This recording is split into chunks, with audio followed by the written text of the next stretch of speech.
In the 5 years of his papacy, Pope Francis has stressed time and again Christianity's mission to welcome the vulnerable and the marginalised.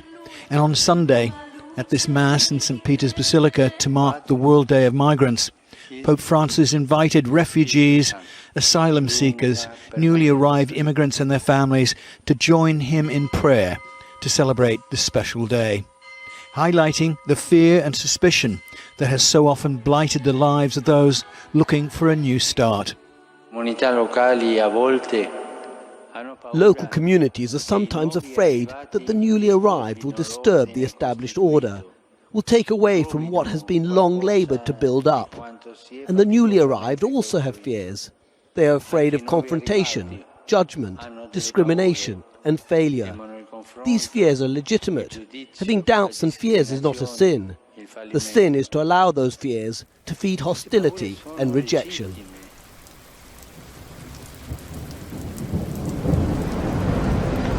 Pope Francis begins a trip to Chile and Peru today in a mission to reinforce the Church's credibility, which has been damaged by sexual abuse scandals.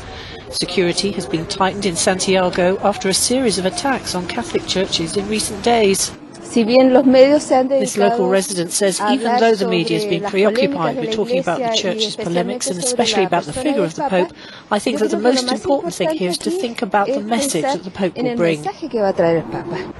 But a poll by a Santiago-based think tank has shown that the number of Chileans calling themselves Catholics fell to 45% last year, down from 74% in 1995.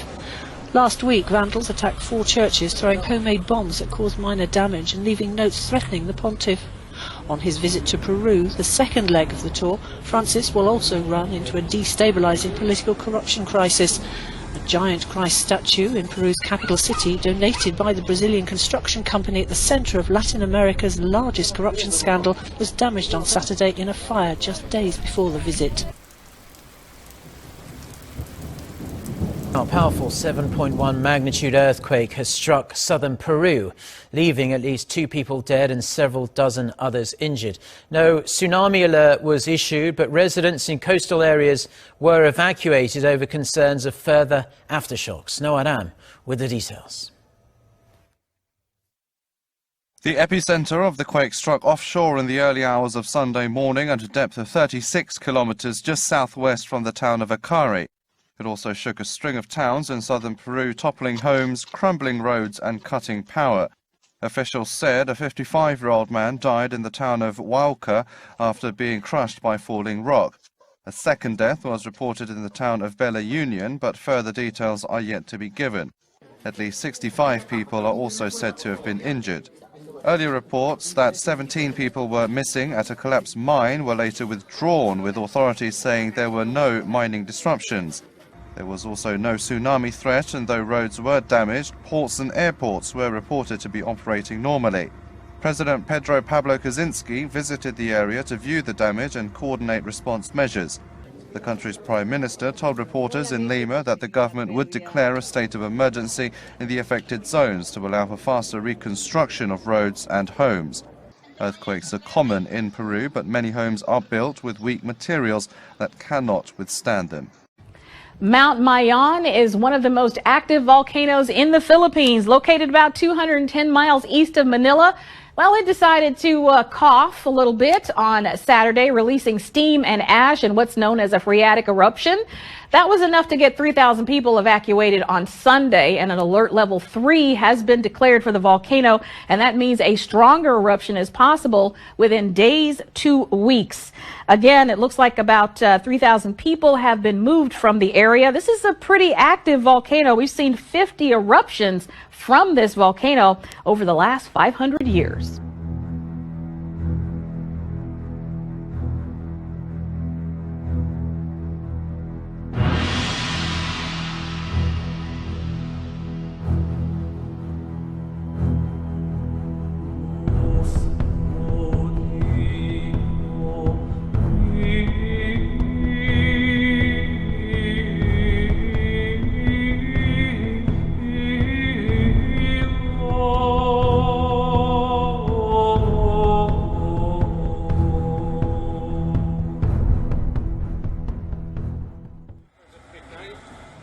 Hope of finding anyone else still alive following California's devastating mudslides has all but disappeared as another body was recovered on Sunday.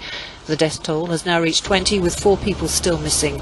Another 900 emergency personnel arrived this weekend to join the relief effort conducted by more than 2,000 people from local, state and federal agencies, including the US Coast Guard and the American Red Cross. It was nearly a week ago that powerful storms triggered the mudslides from mountain slopes burned bare by wildfires in December. The destruction covered 78 square kilometres and forced the partial closure of one of California's most celebrated coastal roads, Highway 101. We begin with late-breaking developments in Hawaii after that incoming ballistic missile alert sent the state into a panic. Our team inside the control room, the scene of that human error, the employee who triggered the false alarm, now off the job. And there are more changes to come. Residents outraged about the 38 minutes of terror they endured. New video shows people running for their lives. One father trying to save his daughter by ordering her into a manhole. Others hiding inside bunkers built during World War II. And now this revelation. Hawaiian officials knew the alarm was false within 3 minutes. So why did it take so long to give the all clear? And is President Trump's administration doing enough to prepare for the real thing? ABC's Jim Avila starts us off in Honolulu. Tonight, the veteran technician who sent Hawaii into a panic that a ballistic missile was a mere 12 minutes from impact has been removed from the command center and will not be allowed near the button that sent the alert until after extensive retraining. This as Hawaiian officials changed the way they send out alerts, trying to prevent a repeat human error. The U.S. Pacific Command has detected a missile threat to Hawaii. The terrifying warning took 38 minutes to correct. If you are outdoors, seek immediate shelter in a building. Despite officials conceding they knew there was no incoming missile within 3 minutes. This is not a drill. The mistake causing chaos, like this father to push his daughter down a manhole to save her. Others calling loved ones for that last goodbye. Let me call my wife and tell her I love her. This lucky family had a house with a World War II bunker. They used it, piling in for this 2018 threat. The part of the message that made me panic was, this is not a drill. Hawaii's governor said it all happened because a wrong button was pressed. And tonight, officials temporarily suspending future drills and changing the rules. It'll be a 2-person, whenever that mouse click, that application is selected and it's pushed, there'll be 2 people there watching it. Today, the congresswoman who first tweeted that this was all a false alarm had these harsh words. It's an epic failure of leadership. Yes, it was unacceptable that this went out in the first place, but the fact that it took so long for them to put out that second message to calm people, to allay their fears that this was a mistake, a false alarm, is something that has to be fixed, corrected, with people held accountable. The FCC, which helps manage the emergency alert system, launching its own investigation, saying the government of Hawaii did not have reasonable safeguards to prevent the transmission of a false alert. We went inside the building that monitors incoming threats and alerts across the islands. Now, this thing yesterday was a big mistake on our part, and I want to make sure that we work to get the credibility back. And tonight there are questions about if the federal government is ready for the real thing. A White House official telling ABC News the Trump administration has yet to test formal response plans in the event of a nuclear missile attack on the United States. The Center for Disease Control's January 16th special session advising Americans on what to do in the event of a nuclear war has shifted topic. It will now be about what to do in the event of flu season. As reported by the New York Times, the CDC announced the shift because the flu was particularly bad this year. The announcement read, "To date, this influenza season is notable for the sheer volume of flu that most of the United States is seeing at the same time, which can stress health systems." Flu rates across Britain have more than doubled, with hospitalizations up by 50%. According to the latest figures, there's been a 78% rise in the number of GP consultations over the last week. At least 9 people have been admitted to flu intensive care units, a 65% leap compared to this time last year. In one of the latest cases, 18-year-old Bethany Walker died in hospital after catching flu. She had been suffering from the virus at home before it developed into pneumonia. It sparked a wave of media reports about an extremely vicious strain known as Aussie flu, officially named as H3N2. That's been blamed for up to 300 deaths in Australia. Some experts have warned that this year's strain could be more dangerous than the 1968 flu pandemic that killed more than 1 million people worldwide. Now, Sweden has been blocked from deporting a Moroccan asylum seeker thought to be a potential terrorist by security services. The man appealed to the European Court of Justice after Swedish intelligence decided he was a threat to national security and recommended deportation. But the court ruled that the man's extradition would violate the European Human Rights Convention because he could face torture in his home country. In fact, there was a similar case in Germany a few days ago. The country's High Court prevented a Turkish man there who'd been convicted of supporting Islamic extremists from being sent to Turkey, again because it was thought his human rights would be violated if he returned. Samos Island in Greece is where the second largest group of migrants have settled over the last 2 years.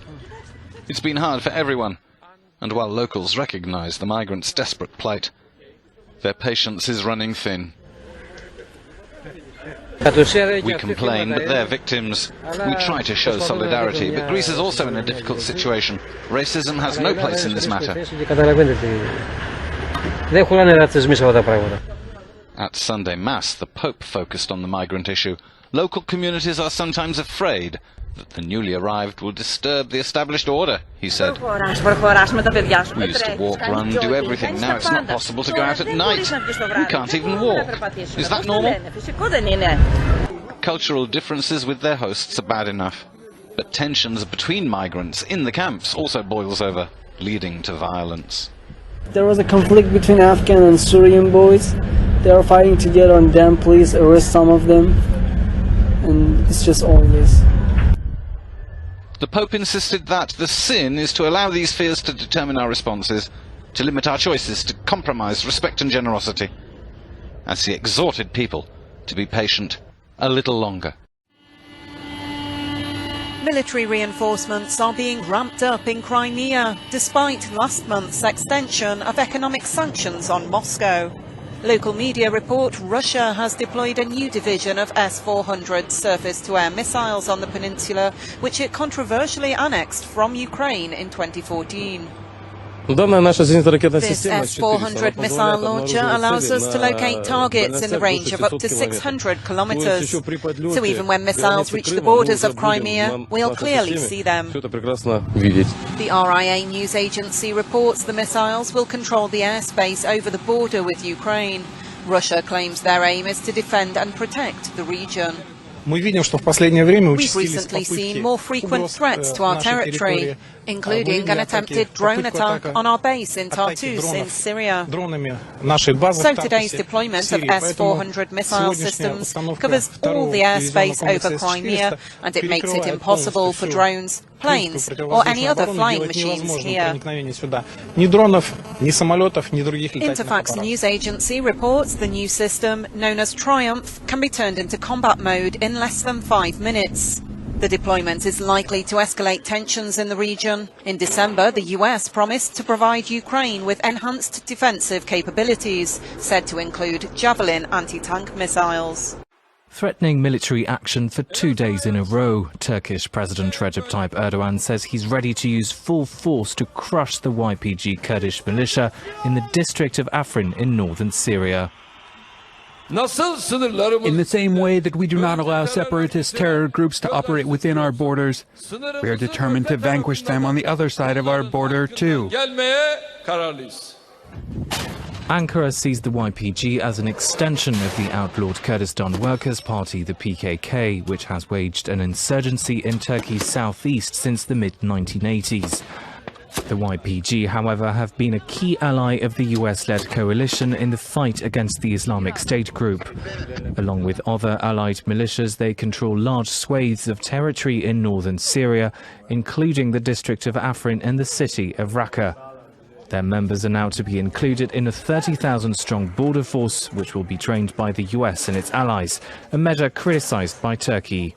It's unclear whether Erdogan will go through with his threat. In September, after Iraqi Kurds voted for independence, he threatened to close the Iraqi-Kurdish border, but he never did. Turkish media, however, reported on Sunday that tanks had been moved to the border with Syria, with the Turkish army firing at YPG forces in Afrin.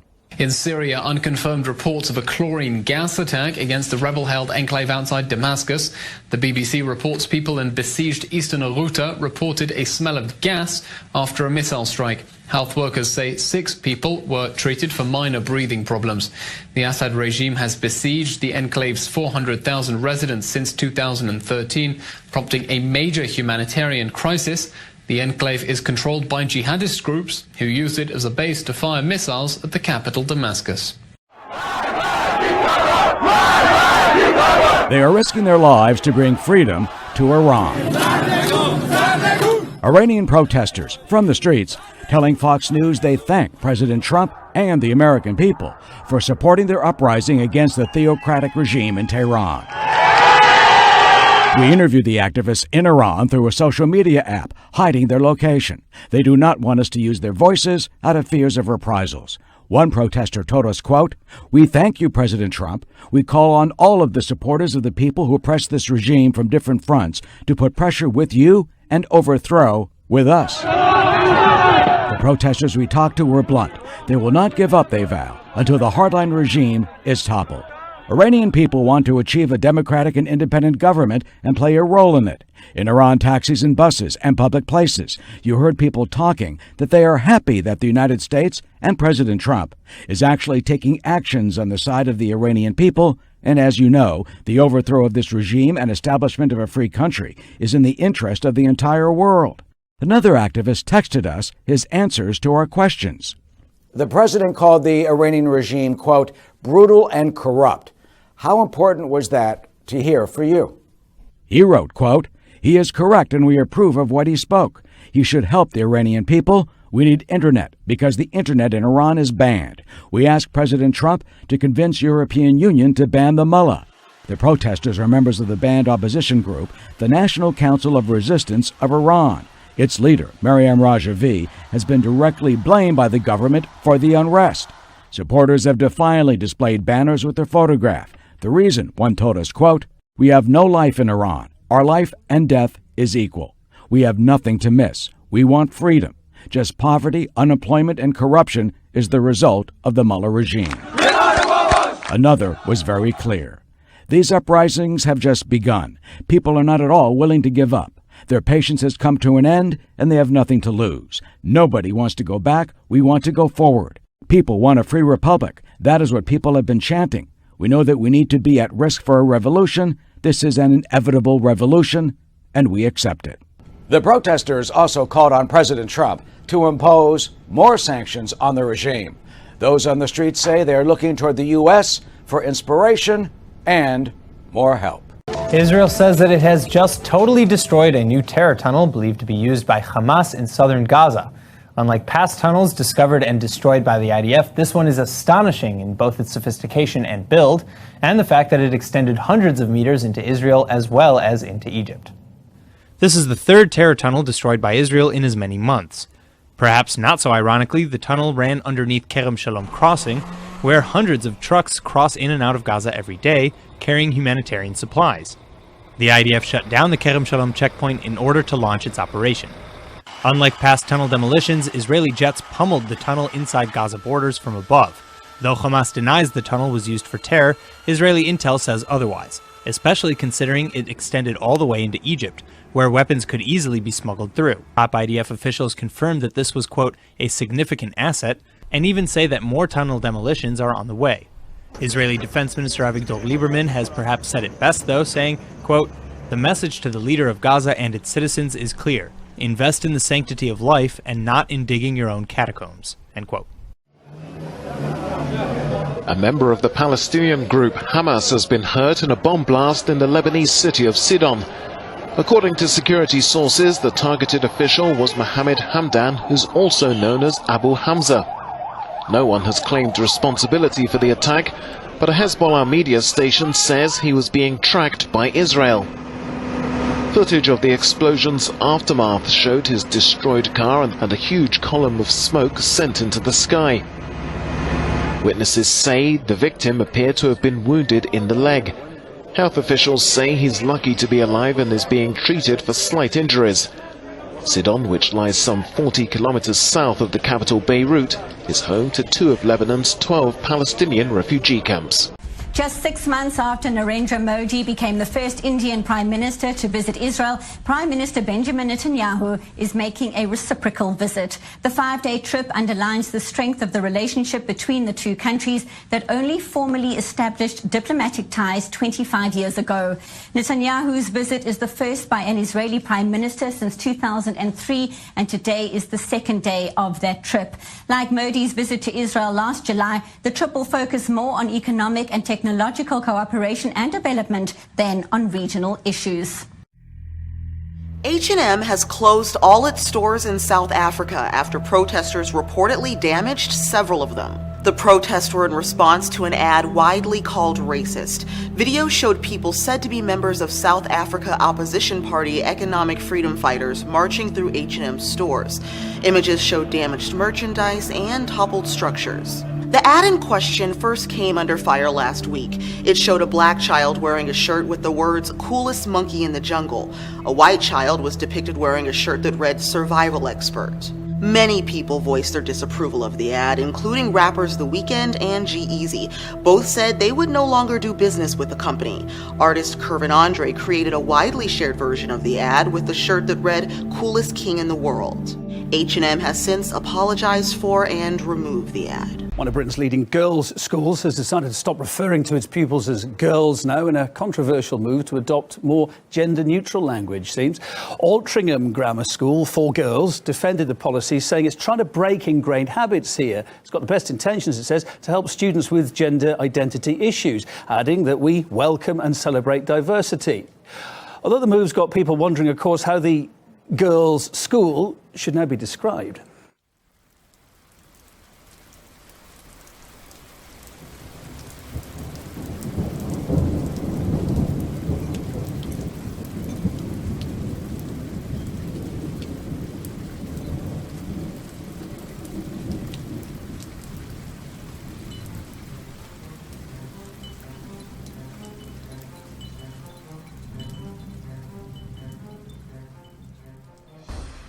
Dite, let's go. It looks as if this 5-year-old Chihuahua mix named Dite is ready to leave. Come on, let's go. Suddenly, Dite, she stops in her tracks. Dite, you have to leave the cemetery. Come on. And then she trots right back to the grave and lies down. Oh my God. Oh, it's making me cry. Dite, come on, Dite. It broke my heart, you know. Why is this dog stubbornly refusing to leave? It turns out that's her master's gravesite. Teresa and Mike Marini took in Dite after Teresa's 86-year-old mother passed away last September. Dite and my mother were inseparable. Wherever my mother went, Dite followed. They even snuck Dite into the hospital outside Albany, New York, where her mother was being treated for congestive heart failure. Sweetie bird, did you leave your quiver? Now, so many months after her death, Dite remembers. Every time Teresa visits her mother's grave, she makes sure to take Dite with her. There you go. And every time Dite runs past the other graves and makes her way to the location where her late master is interred. And there she stays, refusing to leave, loyal to the very end. And beyond. Is my mother's spirit still here? I don't know. I don't know. It does bring me comfort to be here. And I think it brings her comfort too.